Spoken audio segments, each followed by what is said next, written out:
Right, back in 1981, Rick Springfield had it all, and if you're from that era, you remember the song about one of the all-time classic themes in rock and roll, Unrequited Love, or maybe it was Lust. You know, I wish that I had Jessies Girl. Where can I find a woman like that? If you remember Rick, you also remember at the time he was pulling double duty on General Hospital. I knew this was going to happen. From the moment I saw your eyes with that surgical mask in OR. But Rick wasn't fully able to enjoy his success. Not entirely, because a few weeks before Jessies Girl took off, his father had died from cancer, and it wasn't long before the depression that had plagued him since adolescence returned, and Rick battled the darkness, as he calls it, for decades. Now, as a teen growing up in Australia, he even attempted suicide. You know, with the help of therapy, Rick battled through the depression and managed to carve out a career, returned to General Hospital, played a twisted version of himself on Californication. Ah, man, did you hear that? Nothing like the sound of a stripper's head and a hardwood floor. While Jessies Girl, the song that won him a Grammy, landed back in the top 10 courtesy of Glee. And she's watching him with those eyes. And she's loving him with that body, I just know it. Now Rick himself is back in the spotlight with a memoir that reveals some pretty personal details about his self-doubt, his infidelities, and, well, his sex addiction. We'll get into that. Plus, it's a really intense, devout, long-lasting relationship between Rick and his fans, and that is the subject of a new documentary. We'll get into all that tonight. Some people have an addiction to cocaine. People like me have an addiction to Rick Springfield. Everybody, please welcome to the show, Rick Springfield. How are you? Welcome. Thank you. How's things? Things are great. You keep them busy, Yeah. huh? It's amazing when you make a documentary about one's relationship with their fans. That's quite an experience. It's been an incredible journey. They've been with us for a year, the filmmakers. Sylvia, the director, who's brilliant. And I've never seen a rock and roll documentary like it, where it's about the fans, and I mean, there's us playing, and then I interact with the fans, and then they go back with the fans to their families to find out how the families deal with it. And you know, these aren't 16-year-old kids anymore; they've got families, and it's amazing. There's stories there that actually blew me away. Were you aware that of the levels that this can go? No, I really wasn't. I took quite a few years off in the mid-'80s. I just walked away from it because I've had to deal with, well, not had to, but I've dealt with depression all my life, and I thought that, you know, fame and all that would heal me, and when I realized it didn't, then I had to take time off, and I walked away from it, and I pretty much thought I'd be forgotten. I thought when I first started touring again after that, I was so nervous. I had no idea, because my shows have always been really energetic, and they've always been give and take from the audience, and I didn't know if I'd get up there and play, and everyone would sit there and go, yeah, I remember that song. That was great. You know, or they'd have energy, and when I walked on stage and felt the energy for the first time, I just breathed a sigh of relief and knew that that was where I belonged. During that time when you were at your peak, did it feel empty, or were you able to? No, the Rocket Ride lasts a pretty good time. You know, it's like a really good hit of the best drug in the universe. And but after a while, when you start to get used to it, then you realize that it's still inside. It was a very scary thing to me, because I really, honestly, all my life believed that if I could just be successful at music, that all the darkness would just go away. And when I started being successful, in the rush of it all, you know, I'm going, I'm right. This is what's going to heal me. And then about 5 years into it, I realized it hadn't, and it all came back, and it was a big lesson. It was one of the major turning points in my life, to realize that nothing outside you will change you. Only your change has to come from within. And that's when I started to get into Buddhism and started meditating and trying to do something that would actually work. How did you, did somebody introduce you to it? Did you bump into Steven Seagal? Did he go, hey? How did that happen? No, actually, I came by Buddhism. I mean, I'm Christian. I was raised Christian, and I have a lot of that in me still, but I've mixed it with Buddhism, and I came upon Buddhism in a very un-Buddhist way by stealing the Buddhist book out of a hotel in Japan. It's kind of a weird way to start it, but meditation has really helped me with depression. You've seen a lot. Like, your life has had high highs, but you've also had some really interesting moments. I mean, like a lot of entertainers would go to Vietnam to perform for the troops, but you didn't go do the regular perform for the troops, but you went into Vietnam. Yeah, that was pretty crazy. I was 17, and so like 68 you went? Yeah, 68, and they were recruiting. I was in Australia. They were recruiting Australian bands because we're the closest Occidental country to Vietnam, and all the American soldiers, if you had a couple of girls in the band, that's really all they wanted to see. Yeah. So we put a couple of girls in the band, and we went out. We were a show band. I was just playing guitar, and I went over there, and we all thought it's going to be a USO tour. We'll be really protected, and it was some guy, American guy in Saigon, who just was recruiting all these Aussie bands, and we got shot at, we got rocketed. I almost blew the band up with a hand grenade. Truly, I was minutes from killing the whole band and myself with a hand grenade. Yikes. You saw some crazy stuff, though, right? Yeah, I've done a lot of stupid stuff. I'm very lucky to be alive. But, some people do it and learn from it and others don't. Yeah, I haven't. No? No, I have. I astound myself sometimes at my stupidity. Is it true, though, that when you were in Vietnam that you actually at some point, I read this, that you were feeding mortar shells, like there was an attack and you were part of that? Yep. I mean, because it's one thing to be in that action, but you know that there are people on the other end of that. Yeah. What was the result? The mortar, we stayed over, we befriended this Navy encampment on a beach. They had an encampment on a beach outside Da Nang. And they said, why don't you guys stay the night, and we'll set you up in bunkers and give you guns and stuff. I mean, this is 1968, and completely unpolitically correct. And I went to the Radio Shack and saw a helicopter get shot down, and see tracers. They got attacked, right? Small encampment, we could have easily got overrun. They said there's some movement over here, and they checked, make sure there was no friendlies. So they said, here, you throw the mortars down. So I threw the mortars down the tube. And the next morning, the soldiers came running into our villa and said, you got one, you got one. And it's still hard for me to process that. You got one. You killed somebody? I killed somebody. Okay, so tell me about this. What was your reaction the moment you heard that? I went numb. I hadn't thought of the other end of the equation, It was an enemy. It was wartime. They were sneaking up on us, trying to get us. But, I wasn't in the Army. I wasn't meant to be there. And it's still, it's something that I still haven't fully processed.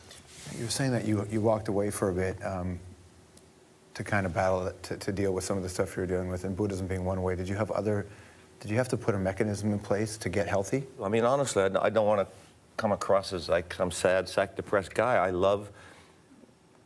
A lot of the time, I love my life. And I love the people that I'm connected to, and I love my family, and I love what I do. I'm passionate about performing, and being on stage is that and meditating and hugging a dog are the only 3 times I am absolutely sure I will never get a depressed moment. So if I could go from dog hugging to meditation to being on stage, I'd be good. You'd be all right. Yeah. How many people still recognize you from the General Hospital? Like, how much of your day is that? You get a lot of that kind of going through airports, some of the TSAs will go, Noah! But luckily, thankfully, there's been other stuff. I get a lot of high fives now from guys because of Californication. For sure. Yeah, man, they're great in that. It's a pretty hell of a... It was sort of a twisted version of you in a way, wasn't it? Yes, it was a very twisted version. I've never done blow in my life, but I've certainly, I've been hedonistic at certain times, Well, when I saw it in Californication, I thought, it's an interesting scene, just you being on that set, because the company dealt with this public sex addiction thing, and you've hesitated to use that word, sex addiction, in the conversation, but you've dealt with that kind of thing as well. It's not the kind of thing guys talk about with each other. I really don't know any guy who hasn't had to deal with that. I know there are women who deal with it. But the thing is, see, when you get offered something, and as a young boy, I wasn't a very attractive kid. I didn't have a lot of friends. I was very uncomfortable socially. And so to suddenly be having girls coming up to me, you know, propositioning me, I don't know any guy would have the strength to resist that. And I was a young guy, and, you know, it was, and it does become an addiction after a while, because it does heal that darkness in you for a while. That's a hell of a conversation you have to have with your wife, though, isn't it? Yeah, and my wife is the most amazing person in the universe, and I've been with her for 30 years, and most of the screw-ups have been from me, and I don't know, I must have done something good in another life to deserve her, because everybody who knows her gets who she is, and she's an incredible person, and I am thankful for her. A lot of your early good work has been documented. People have seen it, for example.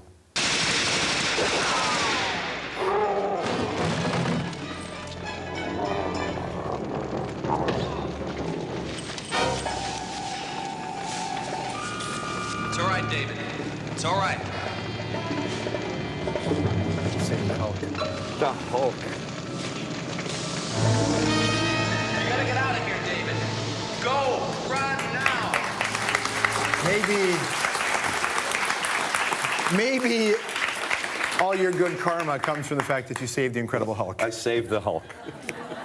And called him David. You were in episodes of, I think, $6 Million Man, Battlestar Galactica. Yeah. You were in the Rockford Files. You were in the shows at the time. At the time, like, one thing even from the film, I wondered, did you, and you're open about a lot of the experiences, but did you appreciate what you had at the time? No. I kept waiting for the big break, you know, and I don't know, you do one Incredible Hulk and it's gone, you know. So, and I was, at heart, I've always been a musician, and that was what I was really searching for. Stick around, more of a conversation with Rick Springfield right after this.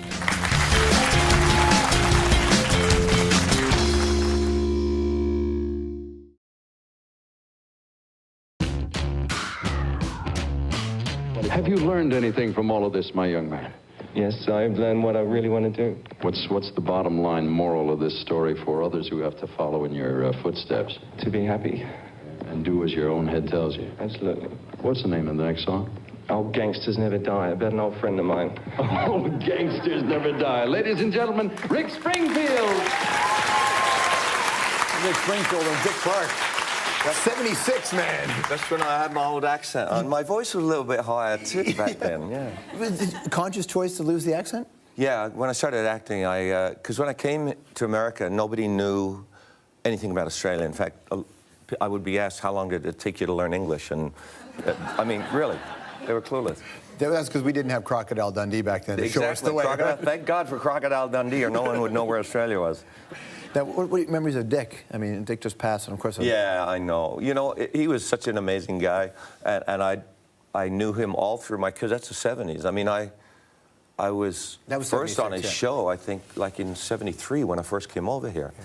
So I've known him all the way along, and of course I went on when Jessies Girl hit and started, you know, so he saw me through all of that.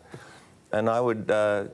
sometimes, you know, I'd go up to his office and talk with him, and he's always really absolutely genuine.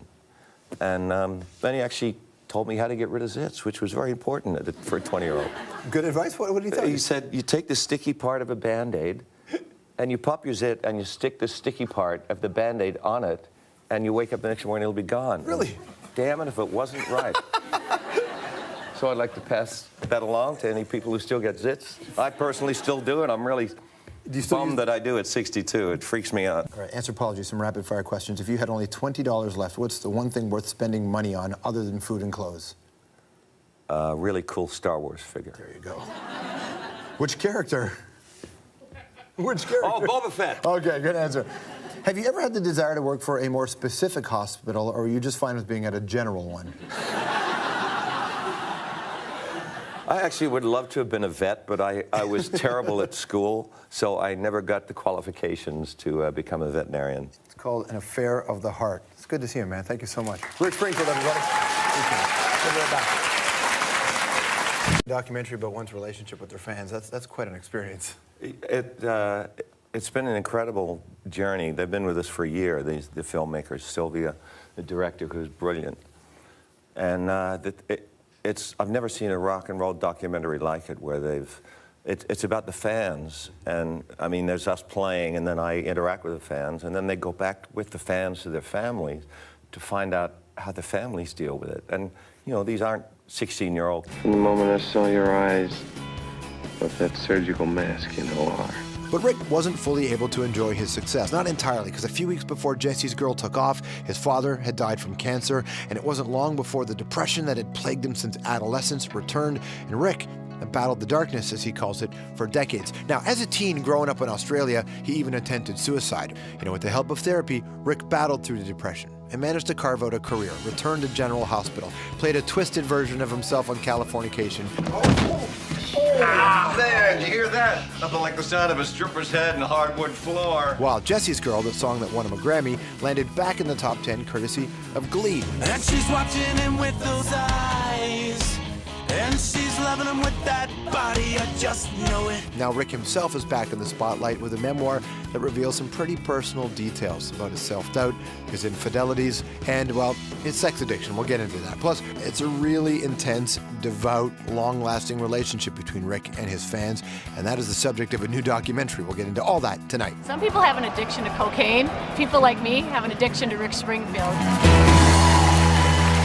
Hey, everybody, please welcome to the show, Rick Springfield.